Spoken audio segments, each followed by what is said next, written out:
El día de hoy, en esta ocasión, nosotros nos vamos a concentrar básicamente a partir de la página 110 y el tema general que vamos a ver en esta ocasión es la afirmación creyente de la realidad. Entonces, digamos que este sería, ¿no?, como el tema central que nosotros vamos a abordar en esta ocasión. La afirmación creyente de la realidad.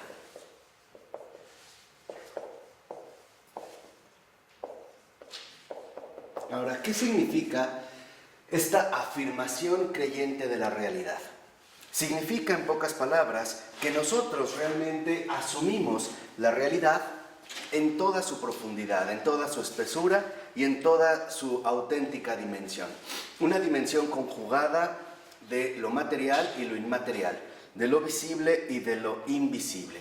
De hecho, el propio Florensky, como muchos otros padres, sobre todo orientales, y también muchos otros padres occidentales, toman como base, digamos, como fundamento bíblico, las palabras iniciales del Génesis, ¿no?, que aparece en el libro 1, capítulo 1, versículo 1 de este libro del Génesis, donde dice: Dios creó el cielo y la tierra. Entonces, esta, digamos, sería como la postura inicial o la postura básica, a partir de la cual se va precisamente a desarrollar la afirmación creyente de la realidad. Parte, en efecto, de esta cita de Génesis: Dios creó el cielo y la tierra.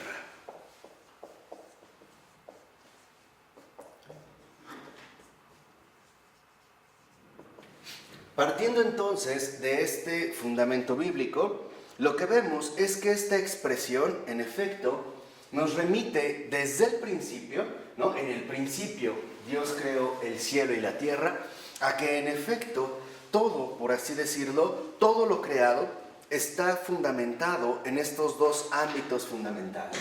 O sea, finalmente, decir que en el principio Dios creó el cielo y la tierra nos lleva ya a contemplar la realidad en su auténtica dimensión, tanto invisible, que sería la referencia del cielo, como en lo visible, en este caso, la referencia a la tierra. Por eso, en la confesión de fe, nosotros le llamamos a Dios creador de las cosas visibles e invisibles. Entonces, lo que vemos es que desde el principio aparecen dos mundos. Estos dos mundos conjugados, cielo y tierra, lo invisible y lo visible, aparecen entonces establecidos desde el principio. Los dos mundos, tanto el invisible como el invisible,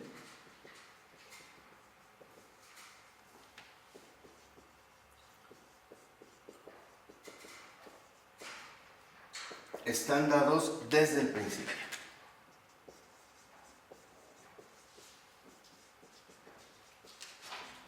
Y aquí nosotros, en efecto, podríamos hacer todavía una precisión más para aclarar de fondo lo que estamos diciendo.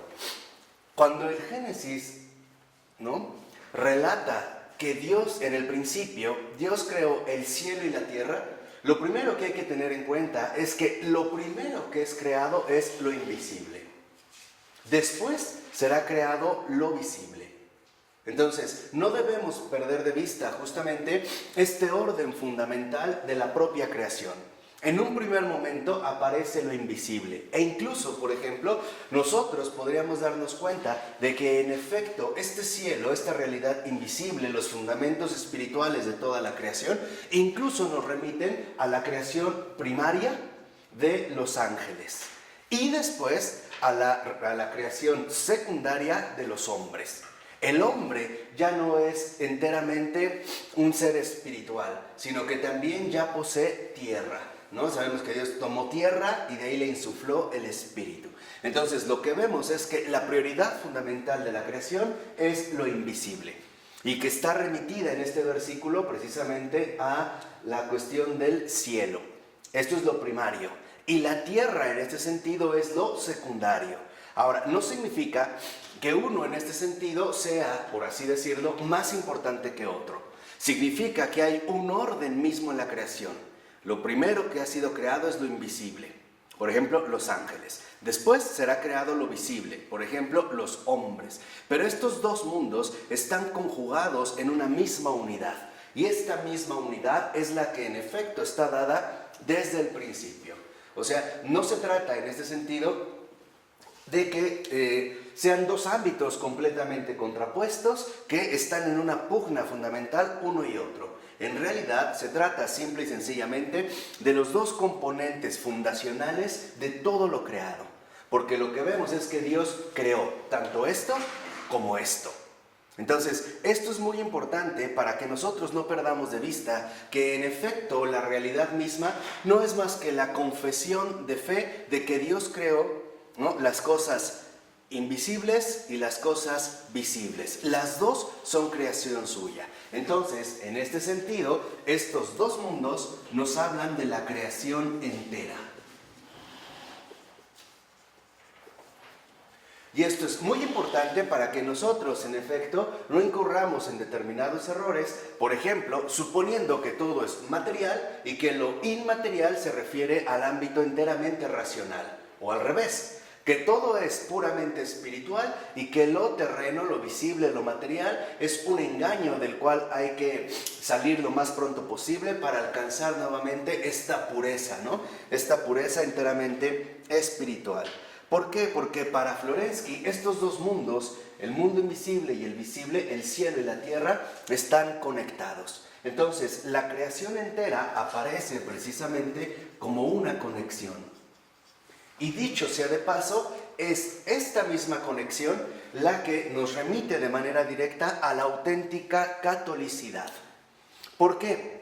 Porque lo católico, cuando se emplea en este sentido literal de universal, no se refiere solamente a una cantidad, vamos a decirlo así, que lograría abarcar todo un conjunto mayoritario. La catolicidad es mucho más que eso, porque la catolicidad nos lleva a contemplar de manera conectada, de manera reunida, la creación entera, tanto en su dimensión invisible como en su dimensión visible. Por ello nosotros podemos entender cómo la catolicidad en efecto nos remite a tomar en cuenta estas dos dimensiones de todo lo creado. Entonces, lo que podríamos nosotros aquí extraer son muchas cosas, pero ahorita nada más a manera de referencia, para que ustedes lo puedan desarrollar por cuenta propia, podríamos ver que, por ejemplo, en el caso del hombre, no solo importa, vamos a decirlo así, el desarrollo espiritual de su humanidad, sino también las condiciones materiales en las cuales esto se lleva a cabo. Dicho de otra manera, para la catolicidad lo importante es la persona. Y la persona es asimismo una creación unificada de dos ámbitos diferentes, tanto lo invisible como lo visible. Por ello es que la catolicidad, y esto hay que aclararlo de manera bastante precisa, jamás ha rechazado la dimensión material de la realidad creada. Y tampoco jamás se ha quedado, digámoslo así, estancada en la dimensión espiritual o invisible de esta misma realidad creada. O sea, la afirmación creyente de la realidad es una afirmación católica. ¿Qué quiere decir? Que contempla estas dos dimensiones que están profundamente conectadas precisamente en la obra o creación que Dios ha llevado a cabo. Entonces, lo que estamos tratando aquí de fundamentar es que esta creación entera, en tanto conexión, nos lleva literalmente a la comprensión de que se trata de una afirmación católica. Dentro de esta afirmación católica incluyente, ¿no?, que capta la realidad entretejida de estos dos mundos, a veces se han solido dar, por ejemplo, polarizaciones un tanto inapropiadas. Por ejemplo, una tendencia que nos llevaría a considerar que todo consiste en conservar una cierta pureza espiritual, como ocurrió, por ejemplo, en Port-Royal, en Francia, donde, ¿no?, el cuerpo es como dejado de lado en las realidades materiales, o bien otro tipo de polarización contraria que consiste a destacar únicamente las dimensiones materiales de la vida. O sea, la herejía de los cátaros sería uno de poderoso. Exactamente. O sea, lo que quiero que entiendan es que, en efecto, tal parece que las herejías, en este sentido, se mueven en una infidelidad a la católica. ¿Qué es la infidelidad a la católica? La incapacidad para sostener estos dos mundos en franca unidad. Por ejemplo, lo vemos desde Arrio, ¿no? Por mencionar nada más un tipo muy básico de herejía. Para Arrio, para los arrianos en general, el propio Jesucristo, que es la encarnación misma de estos dos mundos, por eso vemos que San Juan nos decía, en el principio era la palabra, resultaba algo prácticamente inaceptable. Para Arrio, por ejemplo, Jesús sí era verdadero Dios, pero no era verdadero hombre. Tenía apariencia de hombre, ¿no? Y eso es justo a lo que Florensky se va a oponer a lo largo de toda su obra y también de toda su vida. ¿Por qué? Porque en realidad esta católica nos lleva a aceptar la realidad total en estas dos dimensiones, sin atentar contra una de ellas.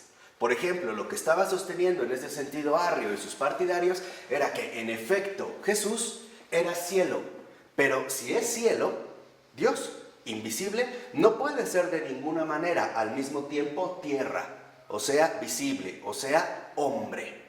Y habrá quienes entonces asuman la postura contraria, ¿no? No, Jesús sí era verdadero hombre, pero no era verdadero Dios. O sea, la incapacidad para contener las exigencias fundamentales que establece la afirmación creyente de la realidad. O sea, la afirmación católica, ortodoxa, de toda la creación entera. ¿De acuerdo? Esto es bien importante, porque esta es como una de las columnas fundamentales en las cuales se establecen muchísimos errores. Por ello, a la mitad de este primer párrafo de la 110 dice el texto: la afirmación de los dos mundos, por consiguiente, es la afirmación creyente de la realidad de la creación en toda su profundidad. O sea, sin falsos reduccionismos. Hoy en día, que por ejemplo el Papa Francisco ha dicho claramente que hay que derribar todos los muros, hay que entender bien a qué se está refiriendo. Primera, no se refiere, cuando el Papa Francisco habla de estos muros, no se refiere precisamente a todas las posibles divisiones u obstrucciones que hoy en día las sociedades democráticas modernas tal parece tienen que enfrentar. No se refiere, en pocas palabras, solo a la dimensión visible o material de nuestra realidad en general. Se refiere ante todo a la recuperación fundamental del verdadero espíritu católico.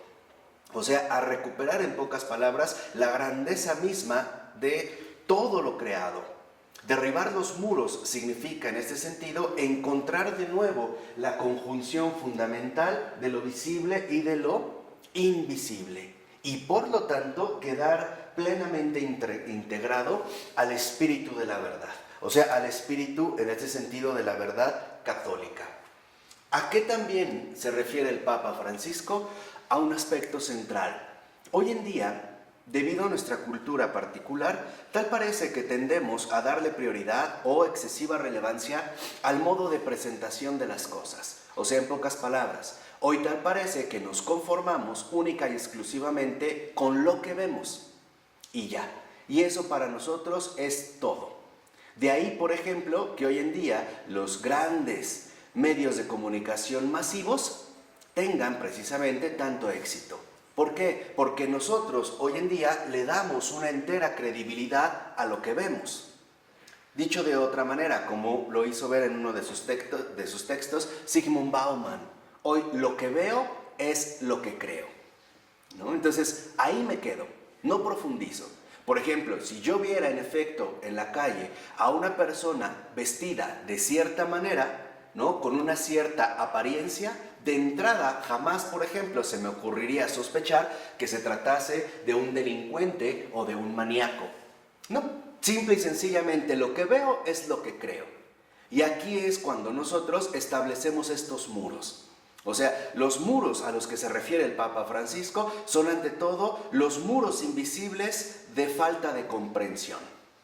No podemos quedarnos plenamente instalados en perspectivas inapropiadas para comprender la realidad misma del mundo y también la realidad misma del hombre.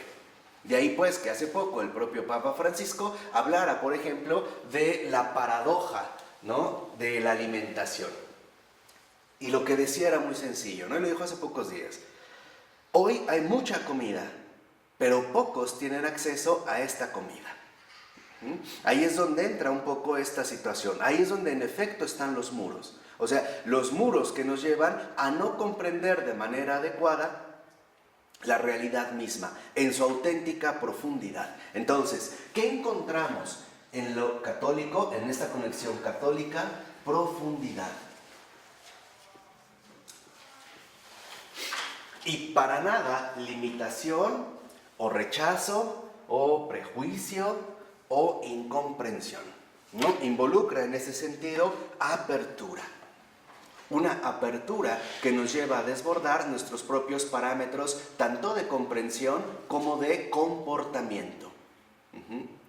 Por ejemplo, puede ser que nosotros veamos a alguien homosexual, pero ¿qué hay más allá? No solo es el modo de presentación en el mundo lo que va a determinar, por ejemplo, nuestro tipo de relación católica hacia esta persona o hacia un delincuente. Lo que vemos es un hecho, ¿estamos de acuerdo? La pregunta es, ¿ese hecho determina por completo la existencia de esta persona? ¿Sí o no? No sé si se entiende a lo que me refiero. Esto es importante porque ahí están los muros, o sea, los muros que limitan, en pocas palabras, el resplandor de la verdad.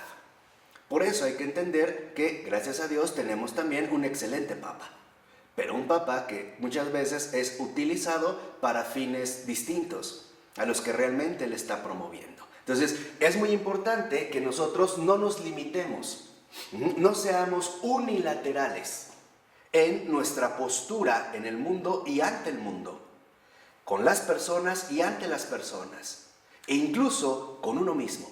No ser unilaterales. Por eso, por ejemplo, para San Benito, lo mismo todavía de manera mucho más acentuada para San Bernardo, lo fundamental dependía de una conjunción. Miseria, sí, y misericordia.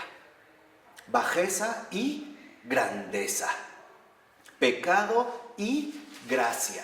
Caída y redención.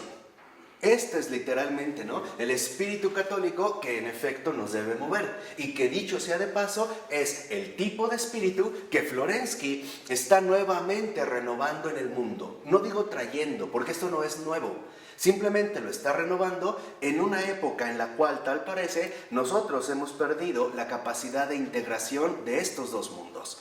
Y vemos cuestiones extremadamente polarizadas, ¿no?, divergentes. Por ejemplo, hay quienes hoy en día en la realidad humana únicamente se concentran al aspecto terreno. Por ejemplo, a la conservación del cuerpo.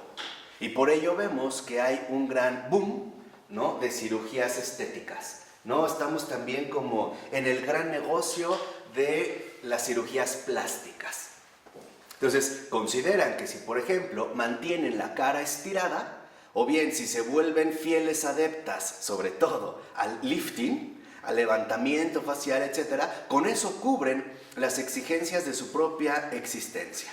Pero olvidan, por otra parte, que no solo somos tierra, sino que también tenemos otra dimensión invisible que en efecto nos lleva al cielo. Y al revés. Hay quienes tenderían a considerar que todo depende de este mundo espiritual, no material, que habría que privilegiar sobre todas las cosas, siendo incluso, ¿no?, como bastante negligentes con la realidad misma en la cual nosotros estamos insertos. Entonces, lo que necesitamos recuperar es, en pocas palabras, lo que Jesús mismo nos enseñó, el espíritu católico. Acuérdense que Jesús no niega que el hombre necesita pan. Lo que dice es que no solo de pan vive el hombre. Entonces, ¿necesitamos oración? Sí, pero también alimentación. Necesitamos pan, es verdad, nadie lo ha negado nunca, pero también necesitamos espiritualidad. O sea, necesitamos cielo y tierra para alcanzar precisamente la coherencia fundamental de nuestra propia realidad creada. ¿De acuerdo? Por eso al iniciar la cita en esta página dice Florensky: pero justamente en esto consiste la grandeza. Aquí está el misterio, aquí el rostro terreno, transitorio, y la verdad eterna se han tocado. Entonces, para Florensky, cielo y tierra permanecen a partir de un contacto, una relación mutua, una integración primordial. Dice, ante la verdad terrena encuentra cumplimiento la acción de la verdad eterna. Y cuando se lleva a cabo este contacto con otros mundos, entonces de improviso el corazón turbado comienza a palpitar y estalla de gozo inefable. Entonces lo que vemos es que también para nosotros esta contemplación fundamental católica, o sea, esta contemplación de los dos mundos, también nos lleva a un gozo. ¿En qué consiste este gozo? En reconocer que no todo es según lo vemos, y tampoco todo es que no todo se reduce a lo que vemos. Por ello, acuérdense que había comenzado su reflexión Florensky a partir de la muerte de un amigo. Y la intuición, ¿no?, fundamental que Florensky desarrolló es que la muerte no es el fin de todo. Parecería más bien sugerirnos el avance hacia otra dimensión distinta. En pocas palabras, lo que nos dijo Florensky, ¿no?, que la muerte no es aniquilación absoluta, sino que incluso más allá de la muerte parece palpitar todavía una realidad invencible. En este caso, la resurrección. Y ahí es cuando nosotros, en efecto, alcanzamos este gozo. Piénsenlo en una situación ordinaria como una enfermedad. Una enfermedad, en efecto, tal parece dirigirse ante todo a nuestra dimensión terrenal. Pero uno puede encontrar este gozo uniéndose, por ejemplo, de manera espiritual a la redención misma de Cristo. Y entonces este mismo sufrimiento se transfigura. Ojo, no estoy diciendo que se quita, simplemente que se trasciende. Ya no se vive de esta misma manera, de este mismo modo. Dice a continuación Florensky: y se pone a cantar un himno apasionado y exultante a su Señor, agradeciendo y glorificando, derramando lágrimas por todos y por todo, sobre todo por aquello que a una conciencia no iluminada le parece horrible y vulgar. Aquí está el punto fundamental, o sea, este contacto que mantiene el cielo y la tierra desde el principio, o sea, que prevalece justo en la creación que Dios ha llevado a cabo, nos permite entonces a nosotros alcanzar una auténtica iluminación. Esta iluminación, en efecto, es la luz, o proviene de la luz de la verdad. Que es justo, por ejemplo, lo que menciona Florensky, ¿no?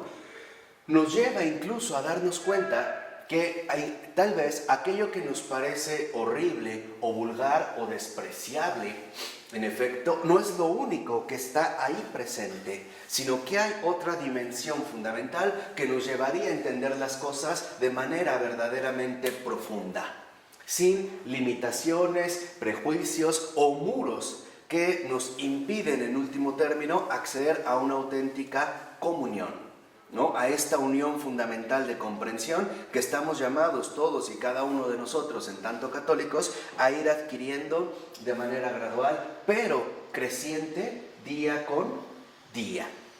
Por ejemplo, en la literatura podríamos ahorita mencionar 3 casos muy concretos, fundamentales, de esta transfiguración, de aquello que en efecto nos podría parecer a primera vista horrible y vulgar, en una, realidad muchísimo más profunda de lo que nosotros podríamos suponer. El primero que ahorita podríamos mencionar es Dostoyevsky. Digo, por seguir esta línea rusa, ¿no? Dostoyevsky es como el gran investigador de las cavernas profundas del corazón humano, ¿no? O sea, Dostoyevsky en efecto, logra acceder a estas dimensiones tenebrosas de la realidad humana, pero percatándose de que estas dimensiones tenebrosas no son realmente lo único que define a un ser humano, que hay otras dimensiones fundamentales que también deben de ser reconocidas y por lo tanto reconciliadas. Por ello, Dostoyevsky nunca cayó en una especie de desesperación ante la bajeza o la vulgaridad del corazón humano. Comprendió en este sentido Dostoyevsky que esta dimensión tenebrosa del corazón también albergaba otra dimensión luminosa de esta misma realidad.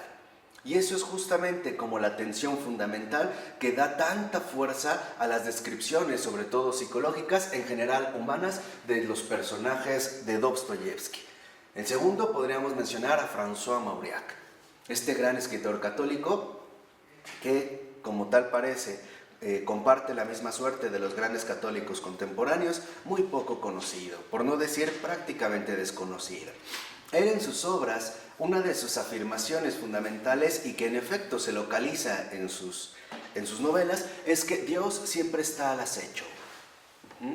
Este decir que Dios siempre está al acecho significa que lo terreno, la tierra, no es lo único que define nuestra realidad, sino que lo invisible está presente de una o de otra manera, aún en esta misma realidad que al principio nos pueda parecer horrible y vulgar.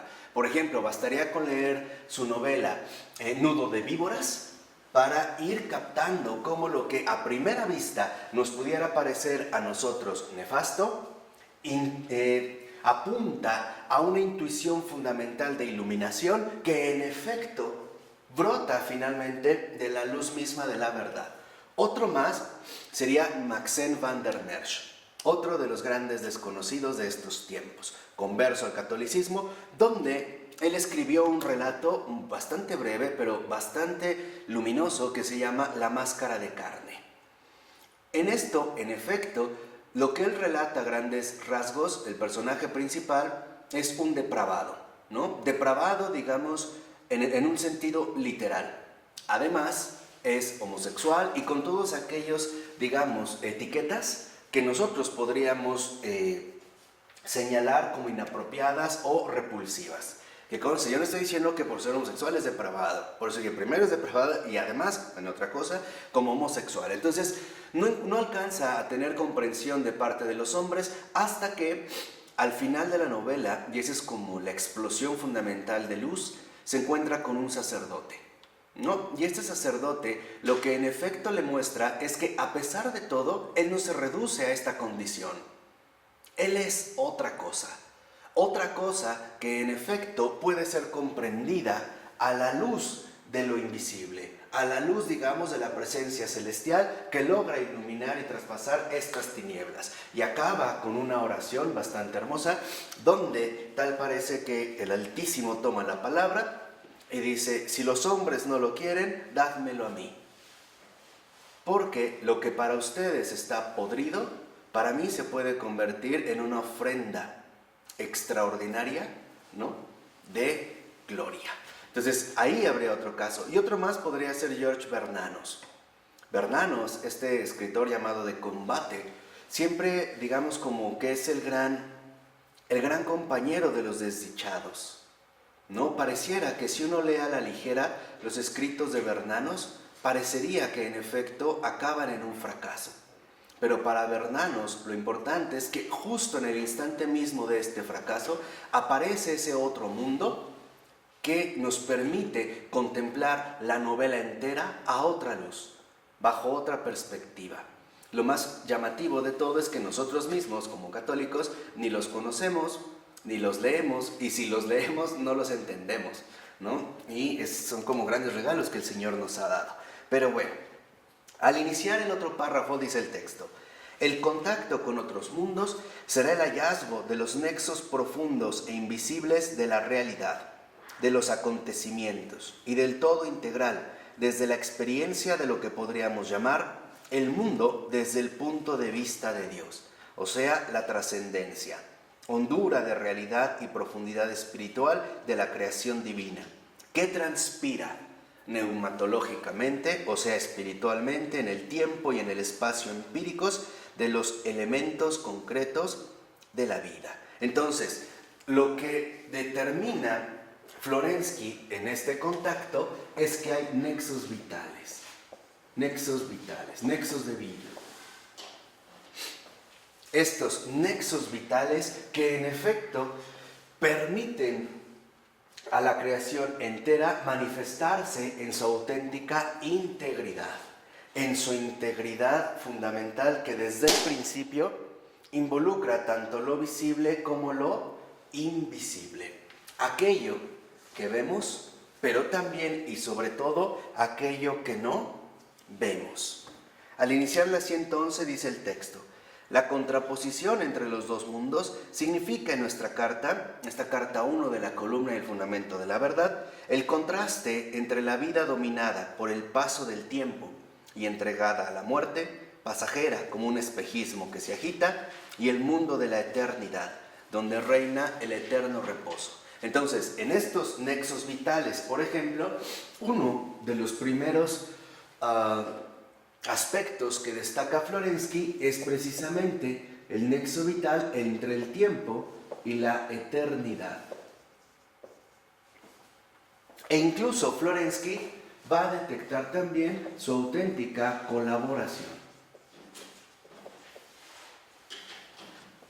Por ejemplo, tratando de resumir lo que hemos dicho hasta el momento, nosotros como hombres necesitamos tiempo para realizar la eternidad. Necesitamos tiempo. ¿Por qué? Porque nosotros no somos completamente o absolutamente temporales, pero tampoco somos absolutamente intemporales, o sea, eternos, ¿no? No, necesitamos en efecto, como diría Charles Péguy, captar la dimensión temporal, pero también la dimensión eternal de toda la realidad creada, y que en nosotros quizás se manifiesta con un mayor énfasis.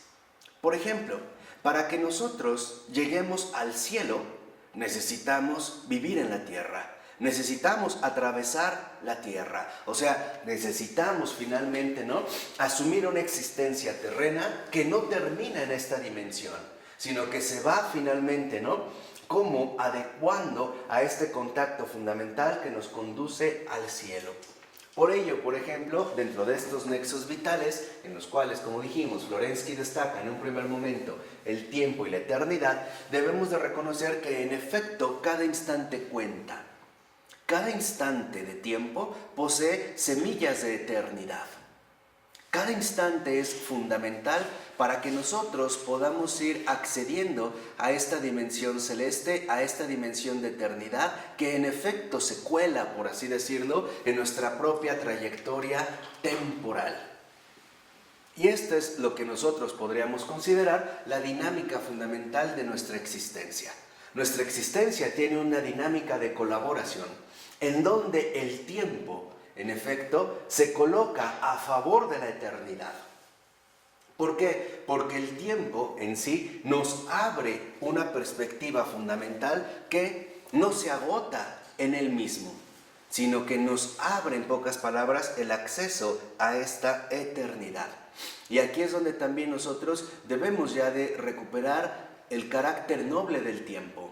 El tiempo no es para nada un enemigo, El tiempo es dado por el Señor en su creación bajo un sello auténtico de nobleza. ¿Por qué? Porque cuando nosotros alcanzamos la eternidad, el tiempo ya no es necesario. Por ponerlo a lo mejor en términos más plásticos, el tiempo acepta sacrificarse por algo más grande. A través del tiempo, el tiempo nos va conduciendo en último término a la eternidad. Y cuando el tiempo, en este sentido, ha cumplido su misión, desaparece. Ya no se aferra a seguir presente. Y lo vemos, de hecho, en el propio transcurrir temporal. Cada momento pasa, cada instante de tiempo quedó atrás. Y no obstante aparece otro nuevo, quizá como una señal de enorme generosidad. El tiempo que el Señor nos ha dado nos permite adquirir enormes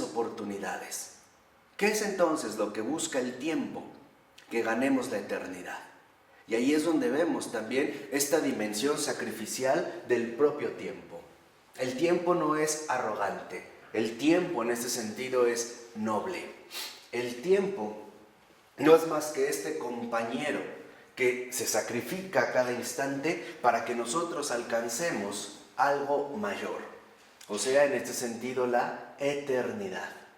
Por ello es que les decía que hay una enorme colaboración, ¿no? Hay unos nexos vitales que están entretejidos, en efecto, en esta creación a través, en este caso, del tiempo y de la eternidad. Por ello, lo que vemos es que, en síntesis, el tiempo es el gran aliado de la eternidad. Y la eternidad es también la gran compañera del tiempo. Ambos, en estos nexos vitales, ¿no?, que los van configurando, en efecto, nos llevan a darnos cuenta de la dinámica fundamental de la creación divina, o sea, de la dinámica fundamental de la creación entera. Por eso es que nos debemos de tomar muy en serio el tiempo, no porque el tiempo pasa y ya no se recupera. Y entonces acabemos como un Marcel Proust, ¿no?, escribiendo cada uno en busca del tiempo perdido, de este tiempo que pasó y que resulte irrecuperable, y sean los volúmenes que sean, nosotros simple y sencillamente somos incapaces de volver a recuperar. No por ello, tomarse en serio el tiempo no significa sentir el peso de la pérdida, significa decidirse por la ganancia. ¿Qué quiere decir? Que la verdadera fuerza del tiempo radica en el futuro, en lo que siempre nos ofrece a cada momento. Dicho de otra manera, tomarse en serio el tiempo es tomarse en serio la esperanza de la eternidad.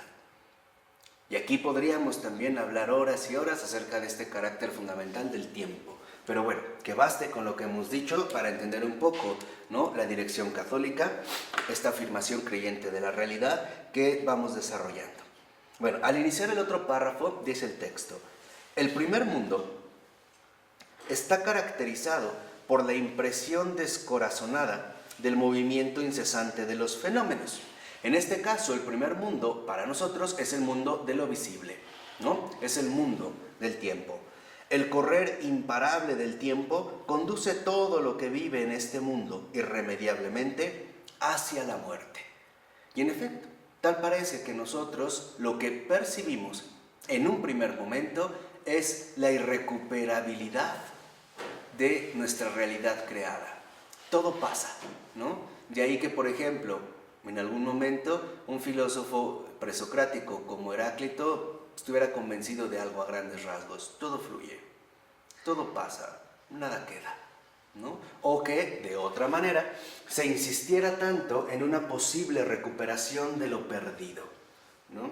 Estos grandes fieles, diría también Charles Péguy, de las causas perdidas, ¿no? Esta recuperación de lo perdido de una vez y para siempre a través de una repetición históricamente cíclica, ¿no? Por ejemplo, el hecho de que muere pero de alguna cierta manera recomienza de nuevo, a través, por ejemplo, de las estaciones del año, ¿no?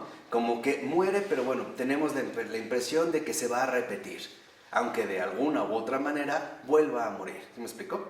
¿No? Vamos hacia allá. Entonces, lo que sí es importante aquí destacar es que, en efecto, lo dice a partir de los 3 últimos renglones, que este carácter contradictorio de la vida natural tiene su raíz, sin duda, en la condición temporal, que siembra la muerte en el interior de la vida misma. Entonces, aquí sí es algo muy importante que veamos que al menos dentro de esta perspectiva o dentro de este punto de vista natural, lo que nosotros vemos es una especie de desgarre, una especie precisamente de contradicción. Las cosas nacen para morir, como si ese fuera, digamos, el propósito fundamental de venir al mundo, ¿no? Morir. Nacemos para morir. La semilla brota para secarse. La flor, en este sentido, también se abre y alcanza su esplendor para inmediatamente marchitarse. Pareciera que dentro de esta perspectiva estamos como en una contradicción insuperable, ¿no? Es curioso que vivimos, pero tal parece que cada momento que transcurre, la muerte va ganando terreno, ¿no? Nacimos para morir. Este sería, digamos, dentro de esta perspectiva. Pero lo que vemos es en la nota 11 de esta misma página, dice Florensky, existir en el tiempo es esencialmente estar muriendo. Es la llegada lenta, pero irrevocable de la muerte. Vivir en el tiempo es someterse inevitablemente a la depredadora. O sea, vivir es igual a morir. La muerte no es otra cosa que un tiempo más extendido, que produce más efecto, que atrae más la atención. La muerte es un tiempo instantáneo. El tiempo, una muerte prolongada. Y en efecto, si nosotros analizáramos, por ejemplo, en gran medida las reflexiones que se han hecho acerca del tiempo, veremos que de fondo hay precisamente esta vinculación entre tiempo y muerte, ¿no? Que es lo que les había comentado. Vivir es morir. Y la muerte no es más que una vida prolongada. Perdón, la muerte no sería más que una vida prolongada a través del tiempo. Estas son, digamos, como las tendencias usuales que nosotros solemos adoptar, ¿no? De manera casi instantánea.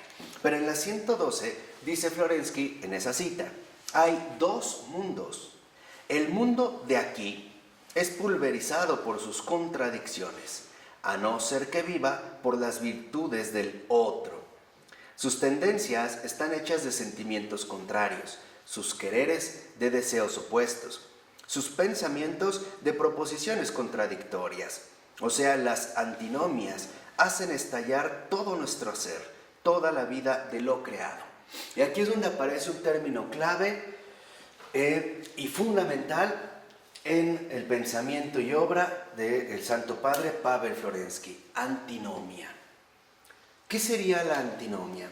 La antinomia es lo irreconciliable para nuestra capacidad humana, pero existente. Las antinomias, por ejemplo, es aquello que supera nuestra capacidad comprensiva. Una antinomia es lo que nos resulta como repulsivo entre sí, lo que de alguna manera nosotros no podemos reconciliar, como decíamos, ¿no? El tiempo y la muerte, o la vida y la muerte, o el nacimiento y el envejecimiento, etcétera, ¿no? O sea, pareciera la antinomia como este nudo que no se deja reconciliar, que tal parece no se deja conectar, y que para nosotros desgarra nuestra capacidad intelectual y también nuestra capacidad afectiva. Dicho de otra manera, la antinomia es aquello que desgarra nuestro pensar y también desgarra nuestro corazón. La antinomia es como este dolor fundamental en el cual muchas almas sensibles pues han finalmente acabado en una cuestión bastante trágica. Aquí es donde aparece la antinomia. Y dice a continuación Florensky, por todos lados y siempre hay contradicción. En efecto, tal parece que si nosotros nos quedamos únicamente en este mundo inmediato, en este mundo natural, en este mundo visible, lo que encontramos por todas partes es contradicción. Dice, inversamente, por la fe que vence las antinomias de la conciencia humana y que atraviesa sus capas sofocantes, adquirimos una firmeza de roca que nos permite trabajar en la superación de las antinomias de la realidad. Pero, ¿cómo llegar a esta roca de la fe? Entonces, lo que vemos es que dentro de esta colaboración, en efecto, de estos nexos vitales, la fe nos permite superar las antinomias, no eliminarlas, Nuestra realidad, en cuanto tal, es una realidad antinómica, llena de contrastes y llena también en ese sentido de contradicciones. Pero es la fe la que nos permite superar en la conciencia humana, en toda la mens humana, en toda nuestra dimensión humana, justamente estas mismas antinomias. Entonces, la primera pregunta que se hace Florensky es, bueno, ¿cómo llegar a esta roca de la fe? Entonces, lo que vemos es que el mundo, ¿no? En cuanto tal, ahora por poner estos nexos, el mundo es contradicción. Tal parece que en efecto domina la contradicción, ¿no? Vivir es morir, etc. Pero la fe, en este sentido, supera la contradicción, no la anula, la supera.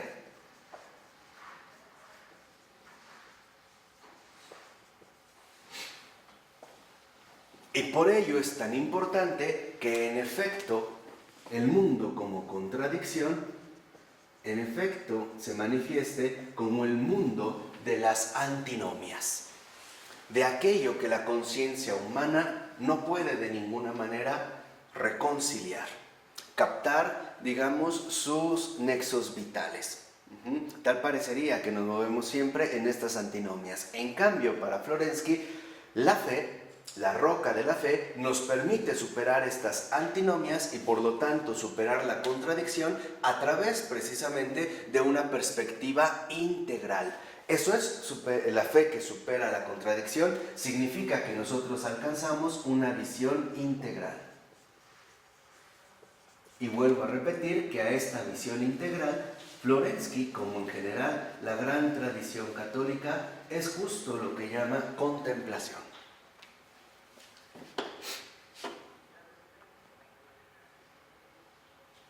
Y como dice el texto al iniciar el otro párrafo, describir cómo la fe vence las antinomias de la conciencia humana y atraviesa sus capas sofocantes es el objetivo de la teodicea. Entonces, aquí lo que vemos es que en efecto, el objetivo fundamental de la teodicea que elabora Florensky es describir de qué manera la fe vence las antinomias de la conciencia humana y va superando cada vez más sus capas sofocantes. ¿Cuáles son estas capas sofocantes? Las contradicciones profundas que nosotros vamos encontrando a través de nuestro recorrido. Y por lo tanto, se esforzará no solo en describir, digamos, cómo la fe vence estas antinomias, sino también que se esforzará en la teodicea por abrir la conciencia a la experiencia contemplativa de la verdad eterna. Entonces, lo que vemos es que en efecto esta contemplación es la experiencia de la verdad eterna, la vivencia. Acuérdense que Florensky ya nos había hablado de esta cristología experimental, ¿no? Es la experiencia de la verdad eterna.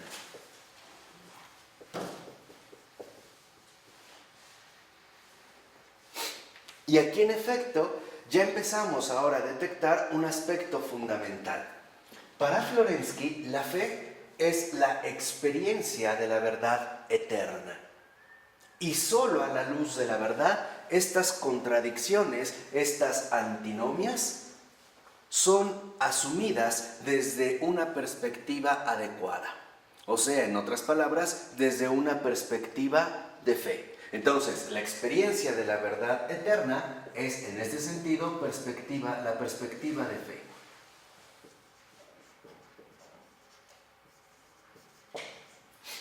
Y esto es precisamente lo que Florensky buscará desarrollar y también buscará ir describiendo a lo largo de la teodicea. O sea, a lo largo precisamente de este esfuerzo por mostrar cómo la razón también está llamada a alimentarse y a trascenderse a partir de la experiencia de la verdad eterna.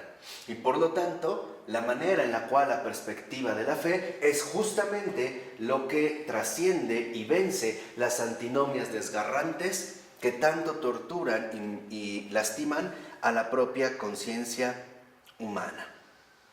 ¿De acuerdo?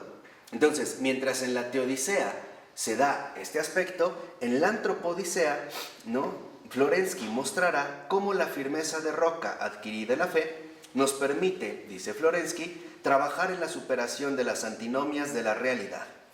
Es decir, cómo la verdad contemplada, vertiéndose en el organismo sacramental, cierra las heridas que laceran la misma realidad, transfigurándola en la vida del espíritu y superando realmente la muerte. O sea, lo que la teodicea nos hace comprender y adquirir la perspectiva de fe, la antropodicea lo pone en práctica. Es la aplicación precisamente de esta perspectiva de fe. Entonces, podríamos decir en este sentido que teodicea es adquisición.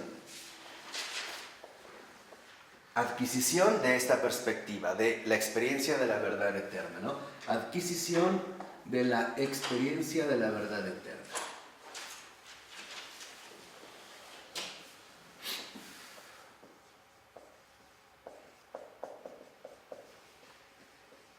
Y por lo tanto, del dogma viviente.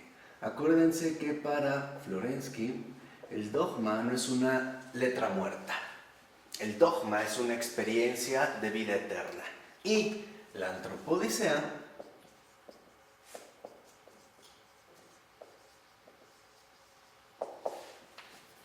y en este sentido la antropodicea se manifiesta justamente como la aplicación, superación de estas antinomias. O sea, la antropodicea ya sería la aplicación de dicha adquisición, de dicha experiencia, ¿no?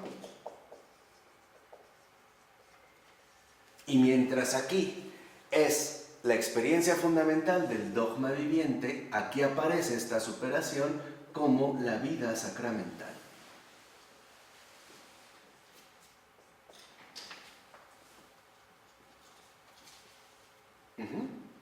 ¿Vamos? Entonces, por ello es que para Florensky va a ser tan importante iniciar con la búsqueda de esta verdad permanente que, en apariencia, la muerte quiere vencer y que por lo tanto quiere en este sentido desmentir. En pocas palabras, para Florensky, y esto es algo fundamental para estos tiempos, lo importante está aquí.